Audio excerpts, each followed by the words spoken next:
పవన్ కళ్యాణ్ గారు ఉప ముఖ్యమంత్రి స్థాయికి వచ్చారు. ఇంకా తన ప్రయాణాన్ని కొనసాగిస్తూ ఉన్నారు. ఈ విషయాలని నేను ఎందుకు చెప్తున్నానంటే, ఒక రంగం నుంచి రాష్ట్రంలో ఒక అధికార పార్టీలోకి వచ్చారు అంటే, అధికారం వారి చేతిలో ఉంది అంటే, ఆ రంగం వారు ఏమనుకుంటారు సహజంగా? మన కష్టాలు, నష్టాలు, మన ఇతిబాధలు తెలిసిన వారు ఈరోజు రాష్ట్రంలో కీలకమైనటువంటి పదవిలో ఉన్నారు. అప్పుడు ఎన్టీ రామారావు గారైనా, ఇప్పుడు పవన్ కళ్యాణ్ గారైనా, లేదు తమిళనాడులో జయలలిత గారు, అంతకుముందు ఎంజి రామచంద్రన్ గారు, ఎవరున్నా మన రంగానికి సంబంధించిన వారు రాజ్యాధికారం పొందారు అంటే మన రంగాన్ని జాగ్రత్తగా చూసుకుంటారనేటువంటి భావన కలగటం అనేది సహజమైనటువంటి అంశం. ఎవరైనా అలాగే భావిస్తారు. ఇవాళ రాష్ట్రంలో ఉప ముఖ్యమంత్రిగా ఉన్నటువంటి పవన్ కళ్యాణ్ గారు ఉప ముఖ్యమంత్రే కాదు, సినిమాటోగ్రఫీ కూడా వారి పార్టీకి చెందినటువంటి దుర్గేష్ గారి చేతిలోకి తీసుకున్నారు. ఇంకా ఎక్కువ ఆశిస్తారు సినిమా ప్రముఖులు కానీ, సినిమా రంగంలో ఉన్నవారు కానీ. అయితే ఇక్కడ అంశం ఏంటి అంటే, ఇవాళ సినిమా నిర్మాతలతోనూ, ఎగ్జిబిటర్స్తోనూ, డిస్ట్రిబ్యూటర్లతోనూ ఉప ముఖ్యమంత్రి గారు ఘర్షణ వాతావరణానికి రావడం అనేది కొంత ఆశ్చర్యాన్ని, ఆయన తెలివి తక్కువ తనాన్ని, ఆయన గర్వాన్ని, ఆయన ఇగోని సూచిస్తుందనేది నాకు స్పష్టమైనటువంటి అభిప్రాయం ఉంది. ఎందుకంటే హరిహర వీరమల్లు ఈ సినిమా పాపం ప్రారంభించి 4-5 సంవత్సరాలు అవుతుంది. పాపం నిర్మాత అల్లాడిపోతున్నాడు. మొదటిగా డైరెక్షన్ తీసుకున్నటువంటి దర్శకుడు పారిపోయాడు. తర్వాత పాపం నిర్మాత గారి కొడుకే ఇవాళ దర్శకుడై ఆ సినిమాను పూర్తి చేశారు. ఎట్టకేలకు చిట్ట చివరకు కాల్ షీట్లు ఇవ్వక ఇబ్బంది పడి, బయటికి చెప్పుకోలేక నానా ఇబ్బంది పడి ఆ సినిమాని పూర్తి చేసుకున్నారు. జూన్ 12వ తారీఖున అది రిలీజ్కి సిద్ధమవుతుందని ప్రకటించారు. ఈ లోపల ఏం జరిగింది? థియేటర్ల యజమానులకి, డిస్ట్రిబ్యూటర్స్కి మధ్యన కొద్దిగా వివాదం తలెత్తింది. ఆ వివాదానికి ప్రధానమైన కారణం ఏంటంటే పర్సంటేజ్. ఇప్పుడు మల్టీప్లెక్స్లో ఇచ్చేటటువంటి సదుపాయాన్నే థియేటర్లు కూడా ఇవ్వాలి అనేది ఒక డిమాండ్ ఎప్పటి నుంచో ఉంది, ఇవాళ నుంచి కాదు. 2-3 నెలల నుంచి నలుగుతూ ఉంది. 1వ తారీఖు నుంచి సింగిల్ థియేటర్స్ అన్నీ కూడా మేము సమ్మె చేస్తాము, థియేటర్లు మూసేస్తాము అన్నారు. ఇది 100% యాదృచ్ఛికంగా జరిగిందే తప్ప హరిహర వీరమల్లుని రిలీజ్ కాకుండా ఆపాలనేటువంటి దురుద్దేశంతో కుట్ర పని జరిగింది కాదు అనేది చాలా స్పష్టం.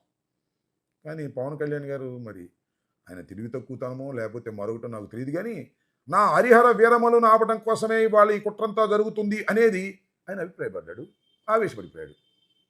వెంటనే దీని మీద అసలు ఎందుకు వీళ్ళు థియేటర్ సమ్మె చేస్తున్నారు, నేను 12వ తారీఖు నా చిత్రం రిలీజ్ అవుతుంటే 1వ తారీఖు నుంచి వీళ్ళు చేస్తున్నారు కాబట్టి ఇది కేవలం నా మీద పగతోనే చేస్తున్నారు అనేటువంటి ఒక భ్రమతో దుర్గేష్ గారి చేత ఒక ఎంక్వైరీ చేయించారు. ఆ తర్వాత చిత్రమైన విషయం ఏంటంటే, ఉప ముఖ్యమంత్రి గారి కార్యాలయం నుంచి నిన్న ఒక పెద్ద ప్రకటన వెలువడింది. ఆ ప్రకటన చూస్తే ఎవరైనా ఆశ్చర్యపోవలసిందే.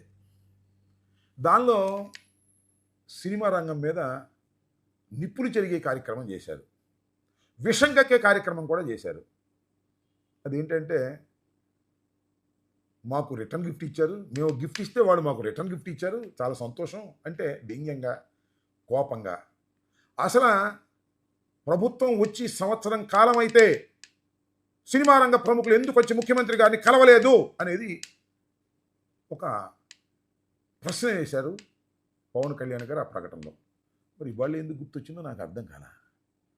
అసలు సినిమా ప్రముఖులందరూ వచ్చి కలవాలి అంటే నువ్వే ప్రముఖుడు కదా, వాళ్ళందరూ వచ్చి కలిసేదానికి నువ్వు సదుపాయం చేయాలి కదా, వారిని ఆహ్వానించాలి కదా. సరే వాళ్ళు రాలేదు, ఎందుకు మీకు బాధ, ఎందుకు ఆ ఈగోయిజం మీకు? ఇవాళ ఎందుకు గుర్తొచ్చింది? థియేటర్ల యజమానులు సమ్మె చేసేటప్పుడు ఎందుకు గుర్తొచ్చింది? ఇది ఇక్కడ ప్రశ్న. అంతేకాదు, అసలు థియేటర్లో సదుపాయాలు ఉన్నాయా లేవా చెక్ చేస్తాం, పౌర సరఫరాల శాఖ నుంచి అన్నీ చెక్ చేసే మార్గాలు చేస్తాం, అసలు ట్యాక్సులు కడుతున్నారు లేదా అది కూడా తేల్చేస్తాం. అంటే ఒక రకమైనటువంటి బెదిరింపు. ఇన్నాళ్ళు మీరు చూసి చూడనట్టు పోయాం, ఇవాళకి మేము చూసి చూడనట్టు పోయే పరిస్థితిలో లేవు, మీ మీద కక్ష సాధించేటటువంటి కార్యక్రమం చేస్తాము అనేటువంటి మాట ఇండైరెక్ట్గా మాట్లాడారు. ఏమిటి ధోరణి ఏమిటి పవన్ కళ్యాణ్ గారు? విఘ్నులు మీరు. మీకు ఎందుకంత ఆవేశం వచ్చింది? నిజంగా మీ మీద కుట్ర చేసేటటువంటి సాహసం సినిమా రంగంలో ఎవరికైనా ఉందా? నెంబర్ 1 హీరో, అందులోనూ అధికారంలో ఉన్నారు. వాళ్ళేమి పెద్ద కార్మికుల్లాగా ఆవేశపడి ఉద్యమాలు చేసేటటువంటి పరిస్థితి నాకు తెలిసినంత వరకు సినిమా రంగంలో ఎక్కడా ఉండదు. వస్తారు, సంప్రదిస్తారు, మిమ్మల్ని రిక్వెస్ట్ చేసుకుంటారు, వెళ్ళిపోతారు. మేమున్నా అంతే, మీరున్నా అంతే. మేమున్నప్పుడు చాలా చక్కగా నిర్వహించామని మేము అనుకుంటున్నాం. మేమున్నప్పుడు చక్కగా నిర్వహించలేదు, జగన్మోహన్ రెడ్డి గారు ఏదో హెరాస్ చేశారు అని మీరు చెబుతూ, మేమేదో కాపాడాము వాళ్ళని, అందువల్ల మాకు రిటర్న్ గిఫ్ట్ ఇది ఇచ్చారు అనేటువంటి మాటలు మీరు మాట్లాడుతున్నారు. ఇది అన్యాయం.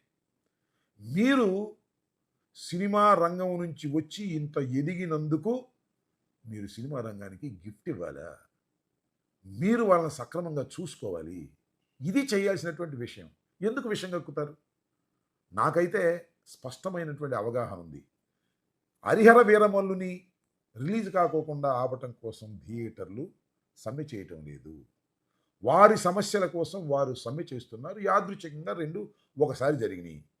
అసలు మీ హరిహర వీరమల్లు ఎప్పుడు రిలీజ్ అయ్యిద్దో, ఎన్నిసార్లు డేట్లు ఇచ్చారో ఒకసారి వెనక్కి వెళ్ళి ఆలోచించుకోండి.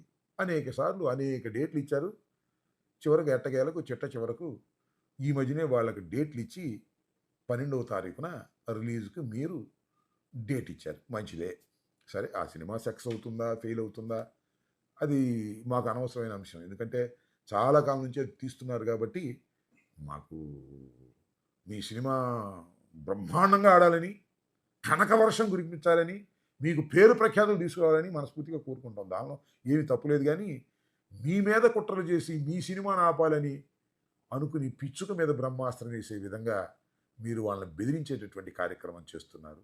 ఇది సినిమా ఫీల్డ్ నుంచి వచ్చిన మీకు తగదు అనేది నా సలహా. మీరు పాటిస్తారా లేదా అది వేరే అంశం. అఫ్కోర్స్ చివరికి సమ్మె విరమించుకున్నారనుకోండి, విరమించుకోక థియేటర్లు క్లోజ్ చేసుకుని వాళ్ళు కూర్చునేటువంటి పరిస్థితి ఉండదు. థియేటర్లకు ఉండే ఇబ్బందులు థియేటర్లకు ఉన్నాయి, మల్టీప్లెక్స్కి ఉండే ఇబ్బందులు మల్టీప్లెక్స్లకు ఉన్నాయి. థియేటర్లు చాలా చోట్ల పడగొట్టేసి కళ్యాణ మండపాలు చేసుకునేటువంటి సందర్భాలు ఉన్నాయి. థియేటర్లను కూల్చేసి అక్కడ రియల్ ఎస్టేట్ చేసుకునేటువంటి సందర్భాలు ఉన్నాయి. మల్టీప్లెక్స్లు బాగున్నాయి, కానీ థియేటర్ల పరిస్థితి చాలా దారుణంగా ఉన్న అంశం నాకన్నా గౌరవనీయమైనటువంటి ఉప ముఖ్యమంత్రి గారికి బాగా తెలుసు. వారి కష్టాల్లో పాలు పంచుకోండి తప్ప మీ హరిహర వీరమలుని ఏదో నలిపేద్దాం, పిసికేద్దాం అని ఈ థియేటర్ల యజమానులు సమ్మె చేస్తున్నారనేటువంటి ఒక అపోహ పడి మీరు వాళ్ళ మీద కక్ష తీర్చుకునే కార్యక్రమం చేయవలసిన అవసరం లేదని కూడా ఈ సందర్భంగా నేను చెప్పదలుచుకున్నాను. ఇప్పటికైనా కాస్త విశాల హృదయంతో ఆలోచించండి. సినిమా ఫీల్డ్కి ఏదైనా సహాయం చేస్తే మిమ్మల్ని మళ్ళీ గుర్తుపెట్టుకుంటారు. ఎందుకంటే అవసరమైతే మళ్ళీ సినిమా ఫీల్డ్కి వెళ్ళాల్సిన పరిస్థితి కూడా మీకు ఉండొచ్చు. దాన్ని మీరు కాస్త జాగ్రత్తగా చూసుకోవటం మంచిదని ఒక ఉచిత సలహాని మీకు ఇస్తున్నాం. పాటిస్తే పాటించండి, లేకపోతే లేదు.